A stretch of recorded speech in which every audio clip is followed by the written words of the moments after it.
Hey, I'm Blake Cateris, and I'm a singer-songwriter from Sydney, Australia. Check out my latest single, Days, Weeks, Months and Years, on streaming platforms worldwide.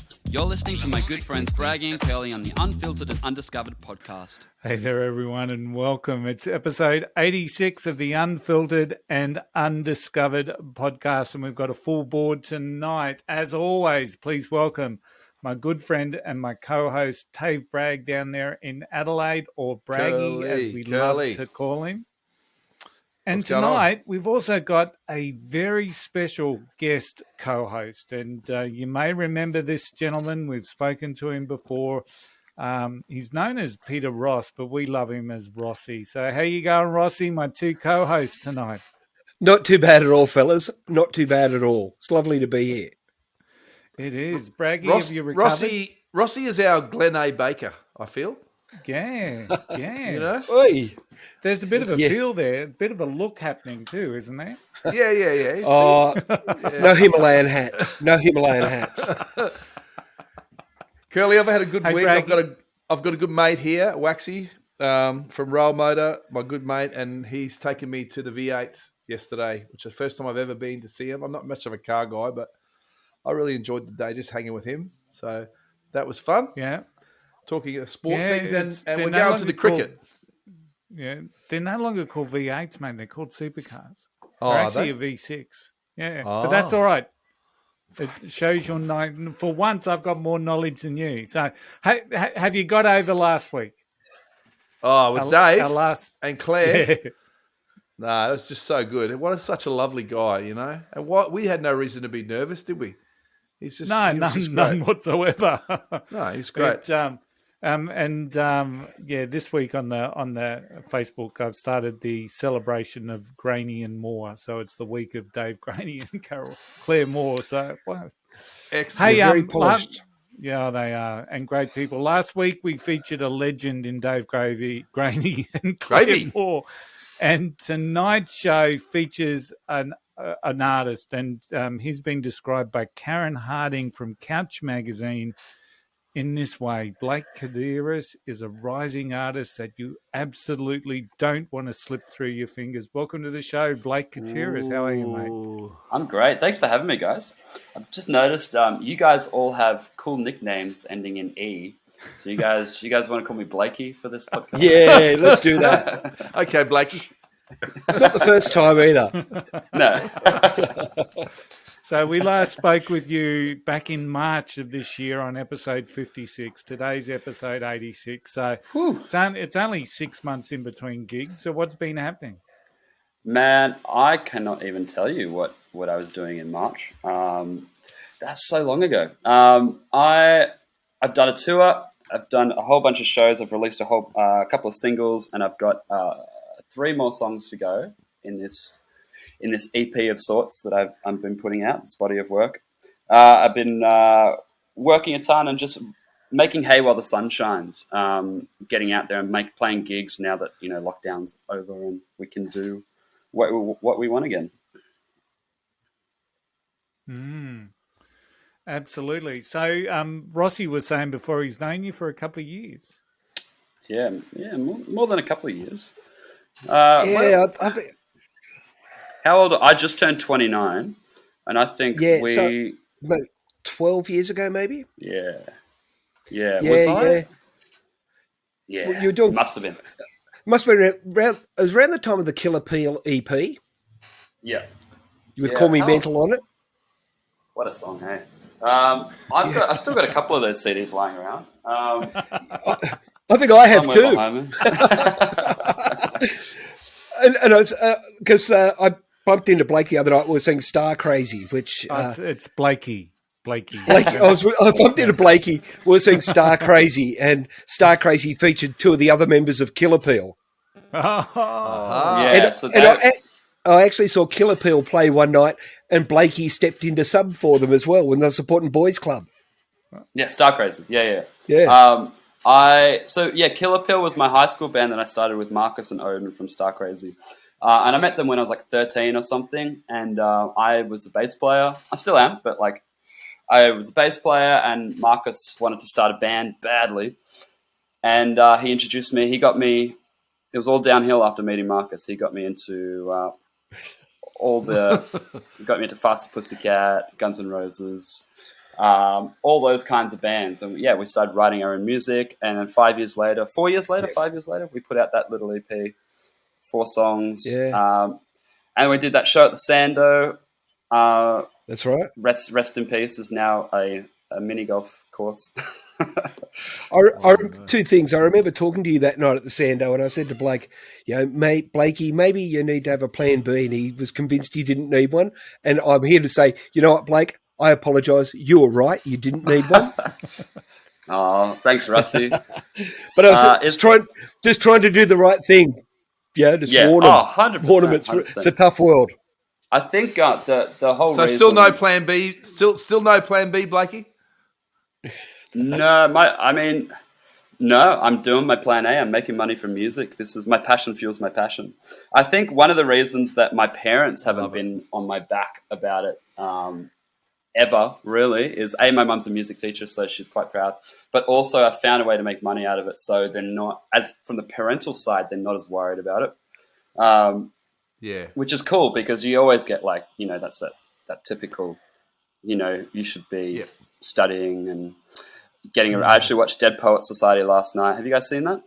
Yes. It's got Robin Williams, brilliant movie. And then there's the typical parents that just want their kids to be lawyers and just follow the rules and just do everything the safe way. And I think the fact that I proved to my parents that I could find a way to make money out of this fickle industry, they haven't been breathing back down my neck trying to get me to get a real job. I got a haircut. I didn't get a real job. Yeah, my observation is it's down to your work ethic, mate. I've seen how hard you've worked for a really long time. That makes all the difference, doesn't it? It's hey, if you want something, I guess I always used to say this about people I noticed that just found a way to just get what they wanted out of life, and it's like if you want something bad enough, you'll find a way to get it. Yeah, that's true for so many people we've talked to, Curly, isn't it? Some people just want something so bad that they want to go to Nashville and make a record, and so they just freaking go with no backing, nothing. They're just there and they just make it happen. That seems to be a story for a lot of artists. Yeah, very much so. Blake, last time we spoke to you, you had released Careless Memories, that Duran Duran cover. Yeah. And on the flip side was just a great little acoustic version of What Went Wrong. Yeah, and when during the conversation it came out that your previous band, or your band Molly and the Krells, had that, and I love that version of the song by the Molly and the Krells. Yeah. So, but have you put them on hold at the moment? Is that then you're focusing on your solo career?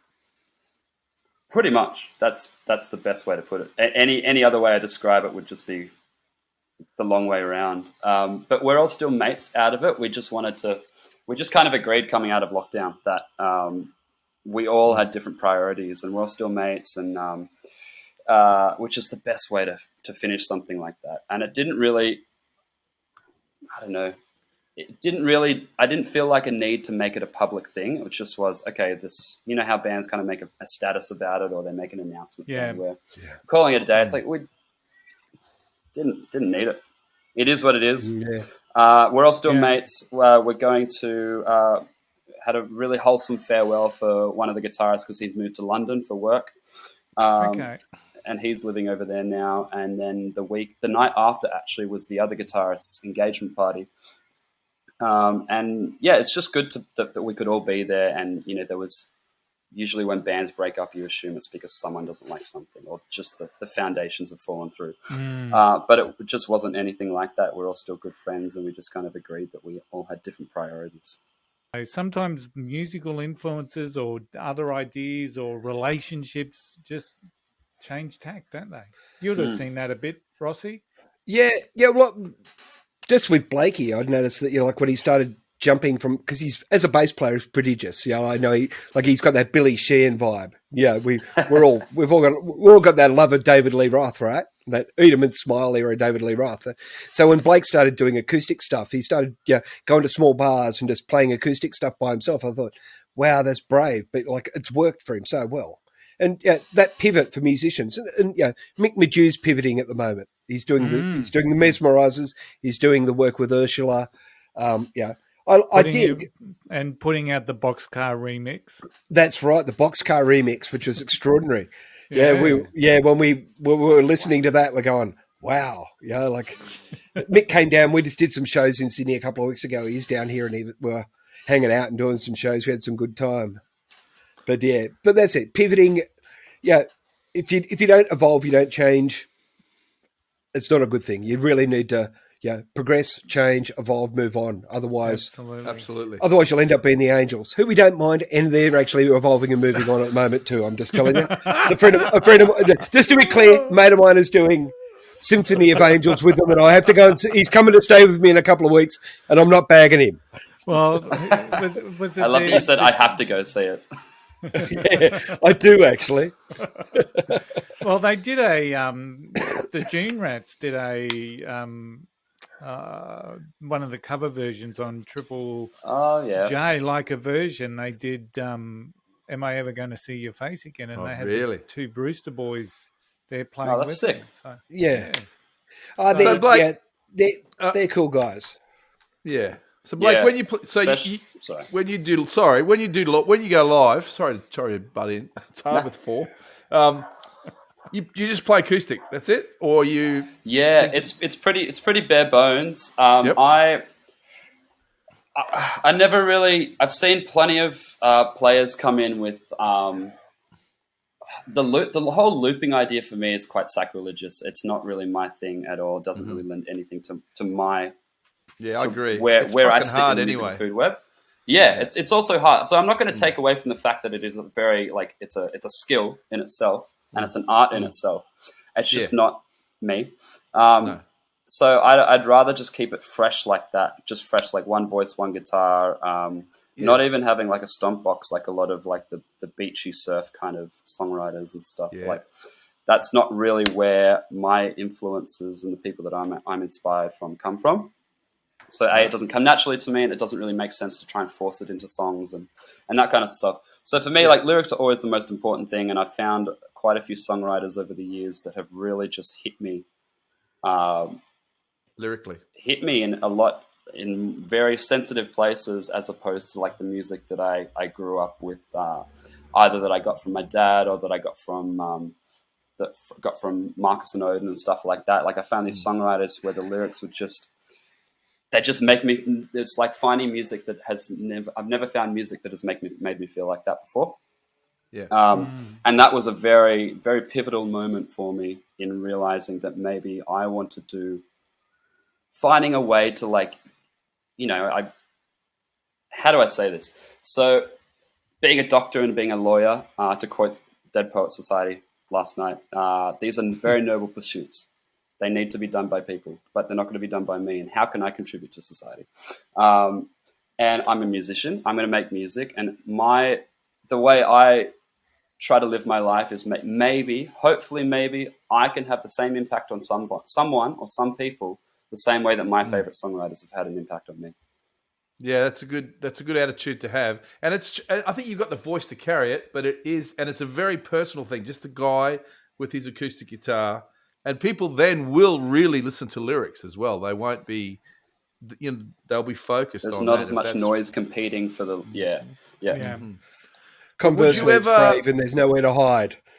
That's right. There's no one to blame, You can't blame the drummer every time you make a mistake.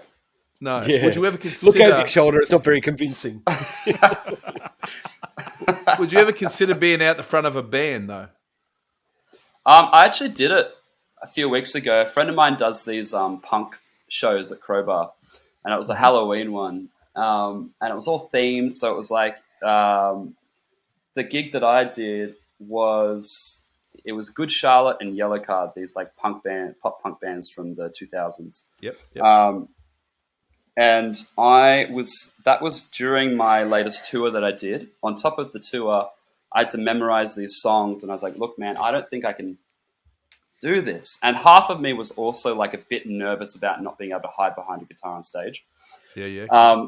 So I was like, do you reckon I could just learn like one of the bands, like 5 of the songs instead of 10 of the songs? And he was like, yeah, man, that's cool. No worries. So I did that and I got up on stage, and it was like, you see videos back and it's like, my friends were like, yeah, by the first 2 songs, you could tell that like you'd never done this before. But by the 3rd song, like you really eased into it and, made the most of it. Like, I don't know, have you guys ever done any fronting of bands? Not without audience like participation, that kind of stuff? No, not without hiding behind a guitar. I can do it with that. Yeah. But I just don't know what to do with any other part of my.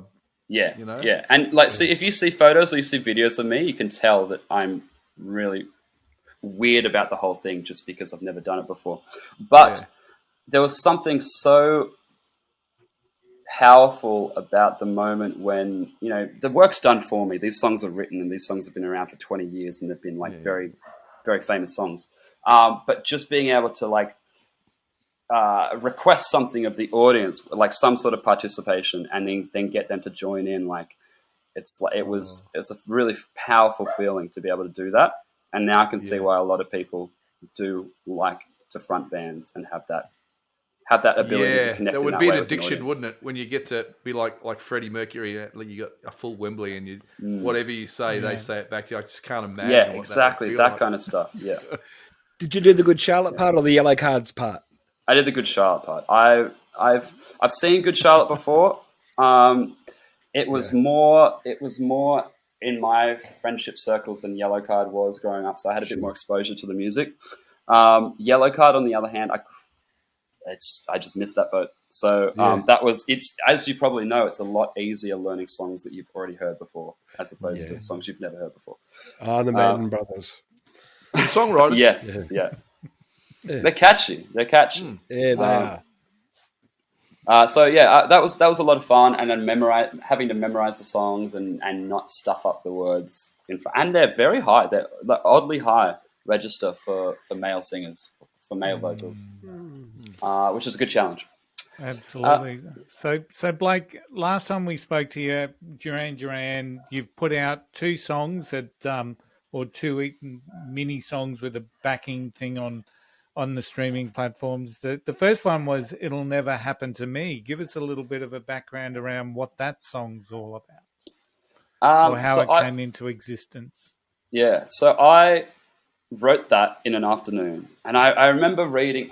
I think it was who said this? It must have been Alice Cooper. I'm pretty sure it was Alice Cooper said this in a book. It's like whenever, or maybe no. Anyway, I'm paraphrasing. He said something like, if anyone ever says that they wrote a song in 15 minutes, they're lying. It's just downright lying. Like you can't, like whether it's like it's been manifesting and marinating and just coming to fruition before you actually sit down and get the words out or write the song or whatever. No one ever just writes a song in 15 minutes. And I didn't write this song in 15 minutes, but it kind of just came out of me in a few hours the day that the lockdowns were all announced in March 2020. It was a very emotional experience. For everyone, really, like lots of people are going to lose their jobs. It just fell out of me. It just kind of just detailed the whole craziness that had been happening, and how no one was ready for it. No one really knew how to not.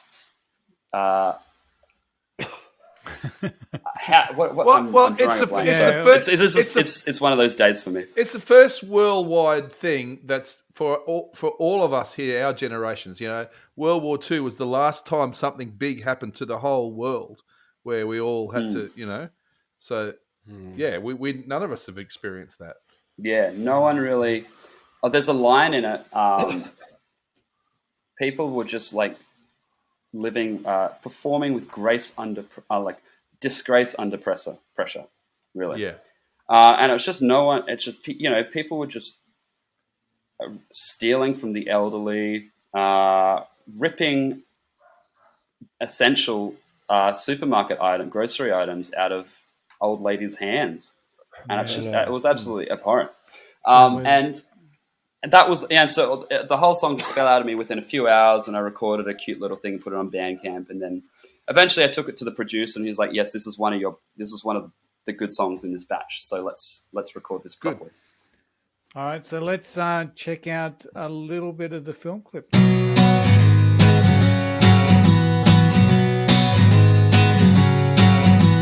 Well, we've never been tested. We're a generation far too busy digressing, much too civilized to realize that our grip on reality's slipping. No world wars, a Great Depression, just more inflation and a bunch of infections. We've washed our hands of all common sense instead of washing them in the present tense. And we're supposed to be a country built on mateship, but that ship is quickly sinking for all our panic.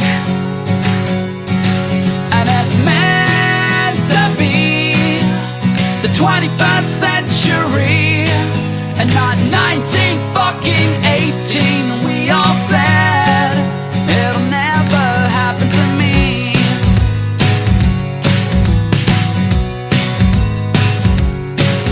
Then our country got fucked by the fires, and now Corona's not a beer, it's a virus. And it's nice to know how people react with disgrace under pressure.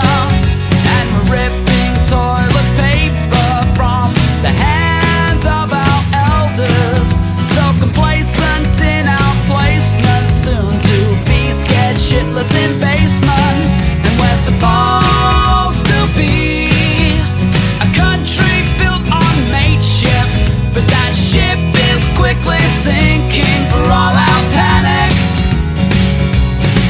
And it's meant to be the 21st century and not 1918. We all said it'll never happen to me. It'll never happen to me. Whoops. Alrighty, so I have to ask, where did the idea for the film clip came from? Film clips have always been tough for me. I'm not really a visual thing, so I was like, "Fuck, what do I do with this song? Like, I need to put a film clip to this." I can't afford to hire a professional person because they always charge like $3,000 and upwards. And Yeah. if I'm the only one funding this thing, that's a lot of money. It's not like $3,000 split 4 ways. It's $3,000 split 1 way. So I just stuck at my parents' place. They've got a little. It's not quite. It's just a little under storage thing. It's literally under the kitchen. And I just moved everything out of that. Got my phone on a little holder thing and just filmed it. Did that kind of thing and just tried to. It's a bit. The film clip's very literal. Like there's not a lot to think about with it. It's just there's It's you racing and a guitar racing and yeah toilet paper. some toilet paper and supplies for the apocalypse. Yeah. It's got a bit of a touch of a Twilight Zone episode about it. Yes. I am yet to, so my dad's a big fan of that series. I'm yet to delve into it, but I just remember there was that Simpsons reference in one of them, I think, where he's in a library. It's like the end of the world, or he's got a library or whatever. He picks the book up and then his glasses fall off and he's like, it's not fair. Famous episode. Famous episode, and that role was played by Burgess Meredith, who is the Penguin in Batman and also the trainer in Rocky. Oh, really? Gotcha. Yeah. Fantastic episode. You should watch it. It's really good. I'll have to track it down. No, I think it's called Time at Last. Time at Last, I think it's called, yeah. Enough time to read. Sadly not. I like the I'll way have to you track didn't it down. No doubt it's on like some streaming platform somewhere. Yeah. I like the way you didn't bring the drums We in could pick straight up- away. pick I up like the way they DVDs came in a for bit $4. later. That was good. So what was that What was that bragging? bragging? We missed I that. said I like the way in that song just then. I mean, I don't know if you guys noticed. I like the way you start with the acoustic and the drums come in later. You don't just hit us straight up with it. Just kind of builds. Yeah. Harmonies come in. That it's good.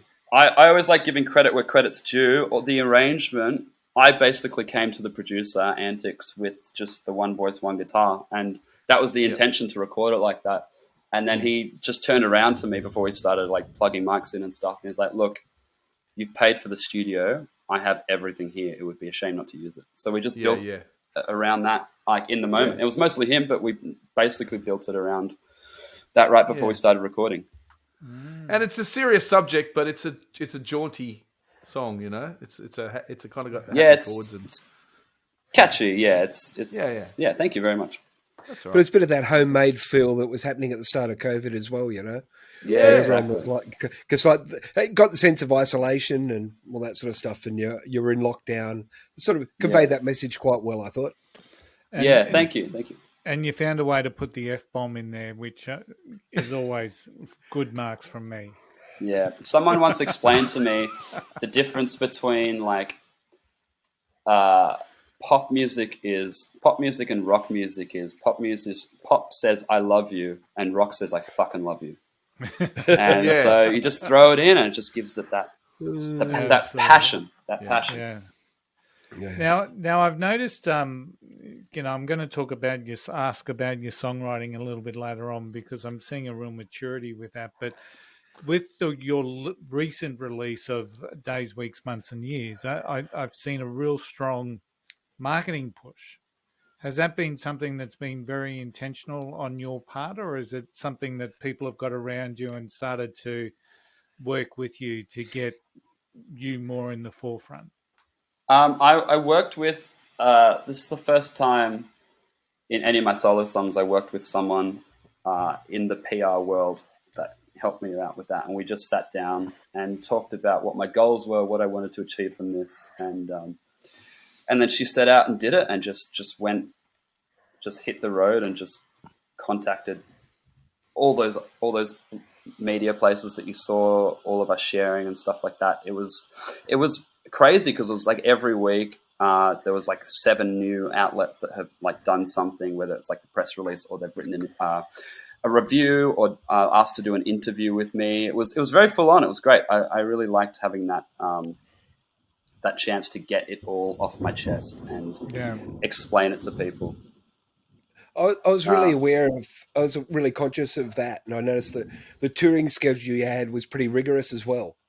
Like you were actually working very, very hard, comparatively speaking, because it's really hard for anyone. It's very hard for anyone to put a tour together at the moment, you know. Yeah. And tell me about it. It's booking a tour and finding new band members are the 2 shittest jobs out of all shit jobs involved in being a band. But you know what, Blakey? This is one of the differences between you and some of the other people we have on. Other people have worked their ass off to be better singers, better guitar players, better songwriters. But it's all that backroom stuff that you fucking do as well, man. I don't know how you can cope with all that shit. You know, it's amazing. I barely cope. If that clears it up. October was very full on. I did the maths on everything. I put it up on a post, but like between like my all the gigs I did and all the traveling and stuff, in 31 days I played 29 shows, traveled over 5,000 Ks. It was ridiculous. Obviously I don't want to do that all the time. It's cool to be able to say that, but you know, it's a product of, you know, they say like being a musician, the whole release cycle and everything, you work in seasons. So there's a season where you write music. There's a season where you record the music, and there's a season where you play the music and you tour and stuff. So I was in that season where I needed to be playing shows, touring, and doing that kind of thing, and showing people that I'm doing things. Where did the tour go, Blakey? I did 3 shows in Queensland. So I did 2 in Brisbane and 1 in Nambour, which is just a bit north. And that was organised by a friend of mine. He runs a punk booking agency called In the Fast Lane Records. Mm-hmm. And that was, if it wasn't for him, I probably would have just played 1 Brisbane show.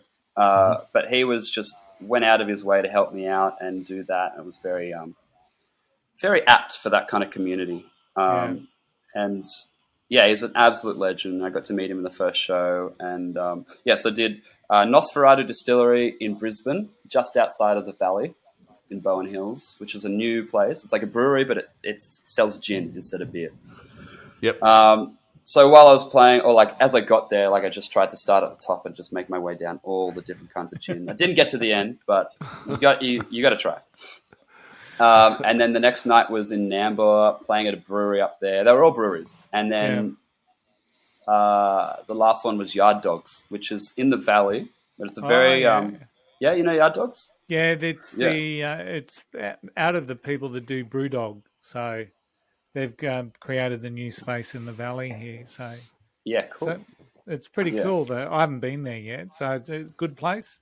Yeah, it's got good it's got a good reputation for food. I've been told when a bunch of people reached out to me, say, "Oh, you got to try the wings when you get there." I forgot to, but I was too busy doing pickleback shots with the singer from the Flangipanis, which are you aware? They're a punk band from there. But Jodie that is a was there, great name. the Flangipanis. That's a great Queensland name. I love it. All right, so I'm just sorry, going to talk a little bit about your songwriting because you've there's a real philosopher becoming apparent in your writing. You know, whether it's the What Went Wrong song, then we talk about you know, especially this latest one, Days, Weeks, Months and Years. So is that part of, so Blakey Cateris, is he becoming the philosopher of our generation? Is that what is that part of how you see you, or is it something more humbling or just within yourself? Are you going to be a protest singer? I don't think I have that. I don't think I have that in me. There are sometimes things come out of me that are a bit political, and I just have to make sure I'm as well across the subject as possible before I start talking about it. Otherwise, you look like an idiot. But I don't really want to pigeonhole or like label myself as something like that. It's kind of just this is coming out. This is what's important to me, and if people see that in me, then that's cool. The same way people are like, who do you sound like? Or what's your style of music? You're like, fuck, I hate answering that question because as soon as I tell you, you're not going to sing anything else. And it should be about what you get out of it, not what I am telling you, if that makes sense. And that's the beauty of art. That's the beauty of music, is it's all subjective and there's no right or wrong answer, I guess. Yeah. But yeah, I guess I'm trying to steer away from pigeonholing myself and giving myself labels and just letting people listen to the music and make their own opinion. So it's obviously something you enjoy, songwriting? Yes, it's incredibly... I used to say it's therapeutic, it's therapy, music is therapy, but therapy is therapy. But it and there is no better substitute than having a professional talk to you about your problems. But it really helps. Music is always going to be there. It's not going to judge you. It's just going to talk to you, and it's going to tell you what it has to say, and you can either listen to it, take it on board, or use it to grow. You can absorb it and apply it to your own life, and I think that's a very beautiful thing to have in your life. And I really enjoy getting out what I want to say into the world. And as I said before, hopefully having my music have the same effect on people that my favorite songwriters have on me. Absolutely. I hear from other writers that it's pretty much cathartic and therapeutic at the same time. Yeah, it makes you feel valid and understood to get it out, and then to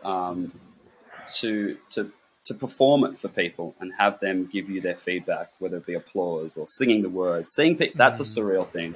You can't really prepare. Yeah. You can't really prepare yourself for is seeing people in the crowd sing your lyrics back at you. That's weird. The other thing that you can't really prepare yourself for is having people not like your music and then attacking your social media. That's something that is it's a bit of a rite of passage for musicians, and you kind of have to just deal with it. If you haven't got haters, mate, you're not doing it properly.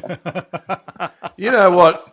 I'd rather have people like say to me that they don't like it, then that's even better than if you like. Has been a couple of times where we've been around with the boys, we're playing someone our song, and it's playing, and then they just drift off onto another, they don't even listen to it. Drift off to another conversation. I'd rather them listen. At least if they got something bad to say, they're listening to it. But when they just go, it's like fuck. I know when Braggy put out and the Rail Motor boys put out their album this year. Braggy's on the phone to me. He said, "Okay, now tell me what you think." And I was, of course, telling him the songs I like. But what are the ones you don't like? I think, and really almost trying to egg me on to give him some negative feedback. Because, Oh, you need it. yeah, absolutely. So let's who's got a storm going on in their background? I heard a bit of thunder. It's probably me Sydney. and Russie. Yeah, it's Sydney. It's Sydney. All right. So let's put the days, week, months, and year on, and we will.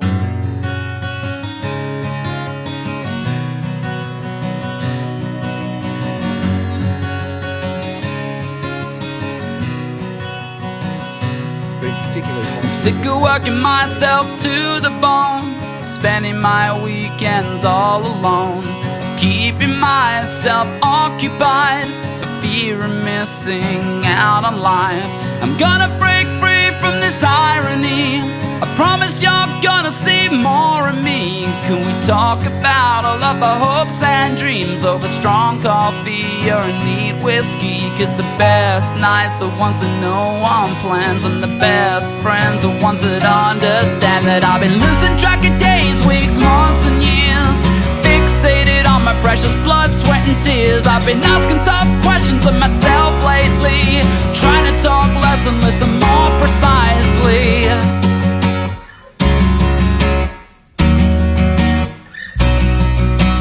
Bring on another Friday night in someone's backyard or under city lights. We'll talk about how we should get a bag, make new best friends and business plans. No Everest, it's just a grain of sand. We're gonna feel fucking good until we're fucking sad. And the next day, through my splitting headache, I'm gonna smile to myself and say it's all okay. Cause the best nights are ones that no one plans, and the best friends are ones that understand that I've been losing track of days, weeks, months and years, fixated on my precious blood, sweat and tears. I've been asking tough questions of myself lately, trying to talk less and listen more precisely. Losing track of days, weeks, months and years, following the footsteps that weren't quite clear. I've been asking tough questions of myself lately, trying to talk less and listen more precisely. I've been landlocked in my comfort zone, instead of setting sail into the unknown. I don't wanna watch the descending sun while singing somebody else's song. Do you feel landlocked in your comfort zone, instead of setting sail into the unknown? Do you wanna watch the descending sun or marching to the beat of your very own drum? Are you losing track of days, weeks, months and years, fixated on your precious blood, sweat and tears? Have you been asking tough questions of yourself lately, trying to talk less and listen more precisely? Losing track of days, weeks, months and years, following the footsteps that weren't quite clear. I've been asking tough questions of myself lately, trying to talk less and listen more precisely.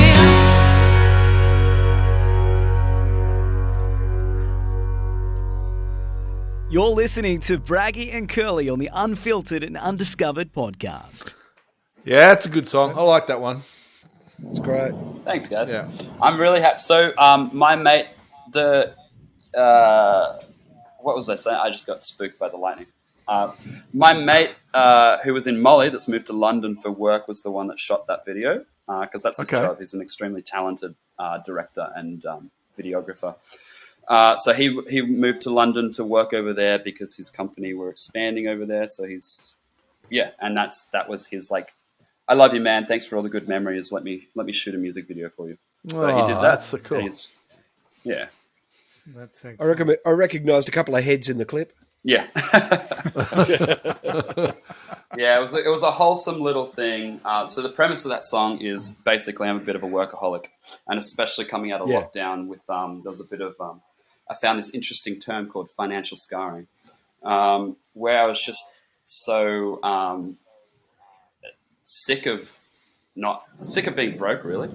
So I just came out of lockdown and just started saying yes to every offer that came my way. And it's been quite auspicious for me in that way that I can fund all this solo stuff now.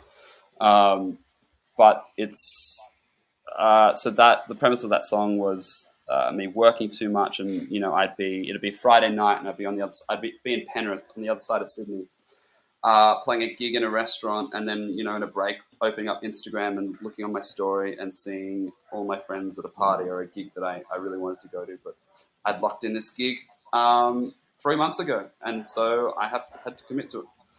Well, you do get Tuesday nights off soon. Yeah, I get Tuesday and Wednesdays back. It's going to be. I mean, there's pros and cons to it. I reckon the whole Frankie's thing has not really hit me yet. I reckon it's going to hit me a couple of months down the line. Yeah, like you've worked really hard, and that's been a big part of the work that like the base you've built. Yeah, it's kind of like almost like a retainer you've got going. Yeah, basically having a residence. Who gets to like? It was a 1 in a million. That's why I kind of held. You want to do it justice. You want to be. I'm so grateful that I got that opportunity to be part of that whole Frankie's thing. Really. Yeah, you're a big. Yeah, that was a big part of what you were doing. Yeah. Yeah, absolutely. So, and it was a big.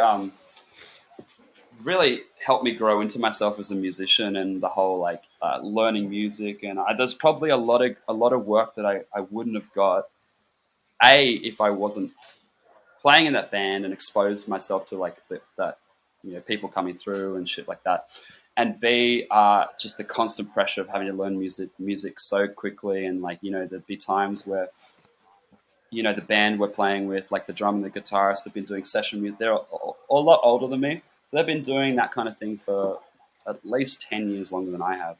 So there'd be songs that they knew and someone wanted to sing, and I'm like, I've never, no, sorry. And then, it's like, okay, in the break, can you listen to it and learn it? You're like, yeah, sure, I'll give it a go. And so there's a lot of that in that kind of band. Just like, have a listen to the song. This is the key. Can you work it out? It's like, oh, all right, I'll try. So there was a lot of that was really you're pushing me into the deep end, and really helped me hone my musicality and train myself to be able to pick things up quickly.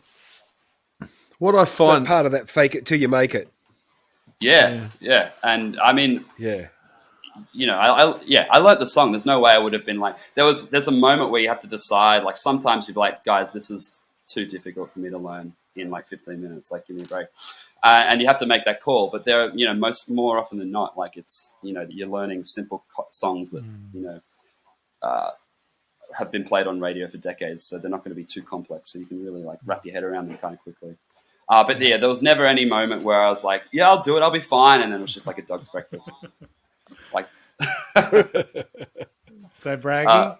Well, I was going to just say what I like about that last song, and it's one thing to write a song looking from the inside out, write about someone you love, or write about like the first song we played, where you're writing about the situation that we've all been going through. But to turn and look in the mirror and turn the songwriting on yourself, like in that last song, a song about yourself and what how you've been working hard and some of the things you're missing. And I think it's really, it's just a different perspective. Well, not a lot of people don't do that in songwriting.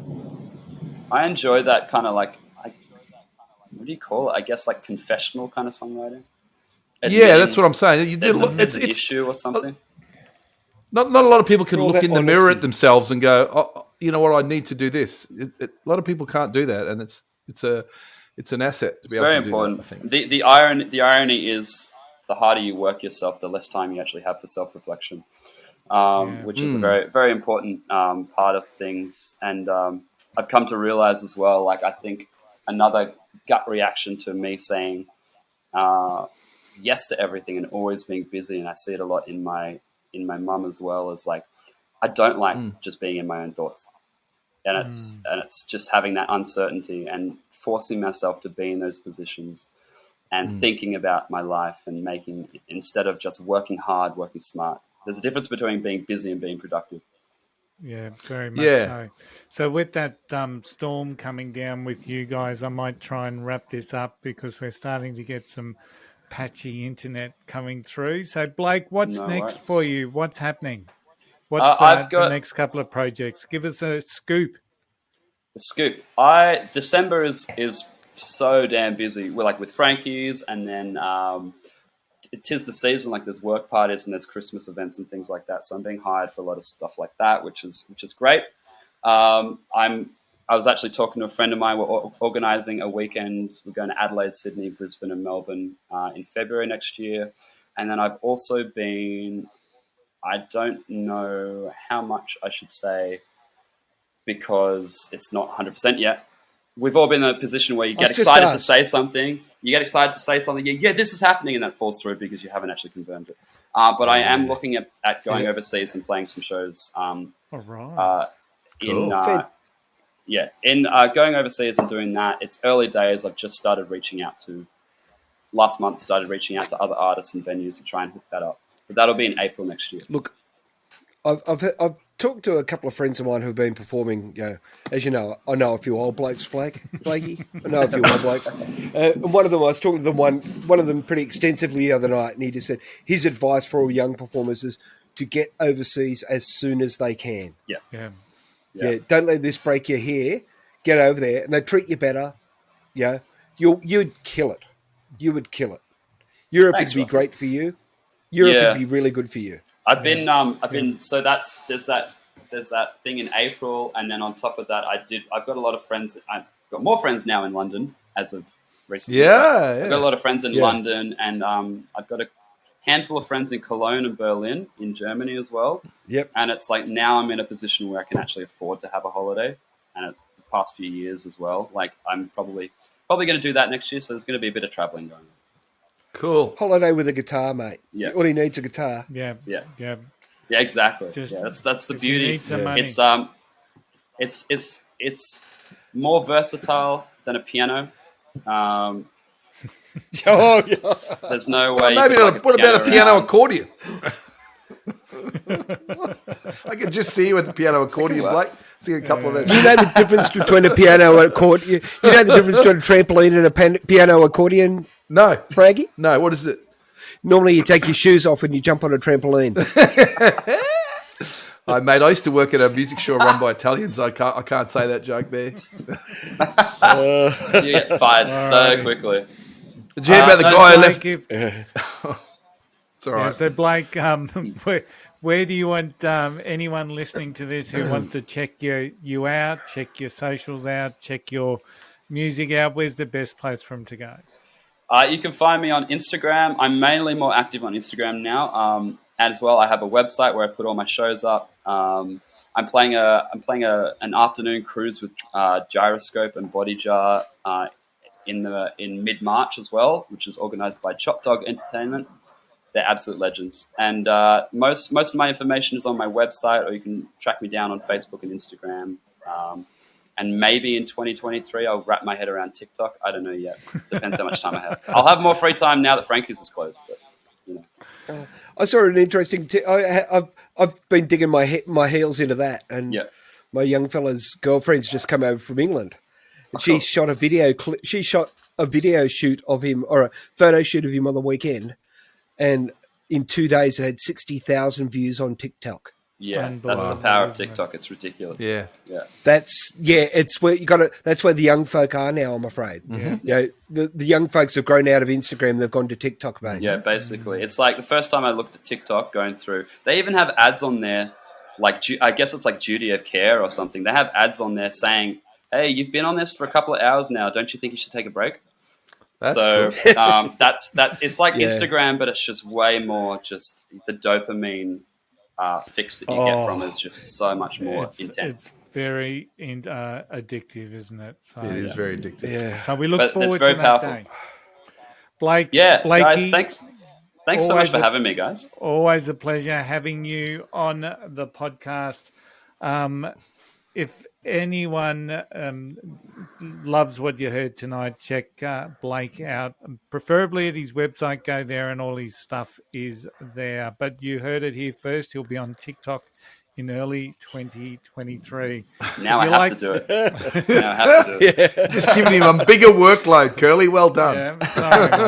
Well, he's got Tuesday, Wednesday. It's off, Rossi says. So if you've enjoyed this episode, please like and subscribe wherever you've listened or watched it. Leave a review. We really love that. Blake's music will be added to the Unfiltered and Undiscovered podcast. The playlist, which is on Spotify. Just simply do a search for Unfiltered and Undiscovered. You'll see that playlist. I think we're about 9 hours of music on there now. Some of the stuff that we've featured. So We're also on YouTube, Facebook, TikTok.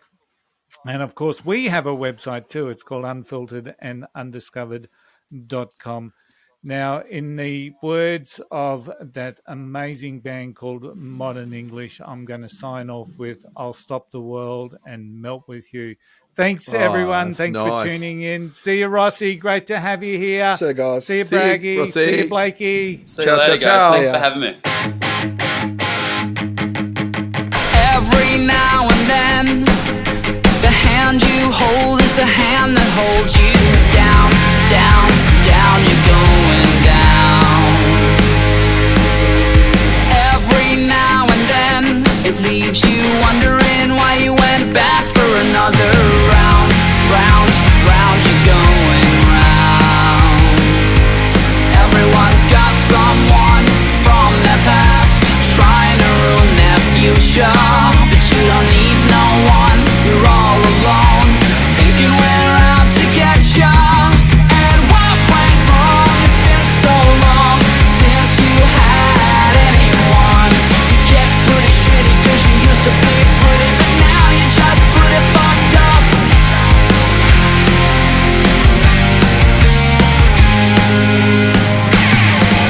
Your skin and bone from punching cones, yeah, you're burning bridges by lighting matches. Yeah, you burn, burn, burn, you burned us all. And the world owes you nothing until you offer it something. But you don't need no one, you're all alone, thinking we're out to get ya. And what went wrong? It's been so long since you had anyone. You get pretty shitty 'cause you used to be pretty, but now you're just pretty fucked up.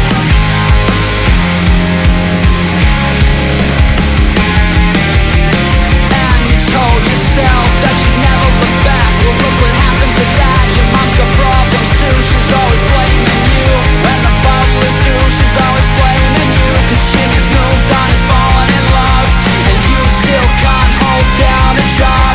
And Jake can't relate to people with depression. Well, that's great for Jake, but still begs the question. It still begs the question of what went wrong.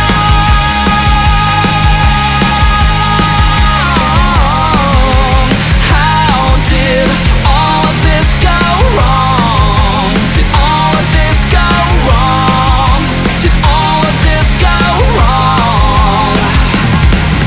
And what went wrong? It's been so long since you had anyone. You get pretty shitty 'cause you used to be pretty, but now you're just pretty fucked up. And what went wrong? It's been so long since you had anyone. You get pretty shitty 'cause you used to be pretty, but now you're just pretty fucked up.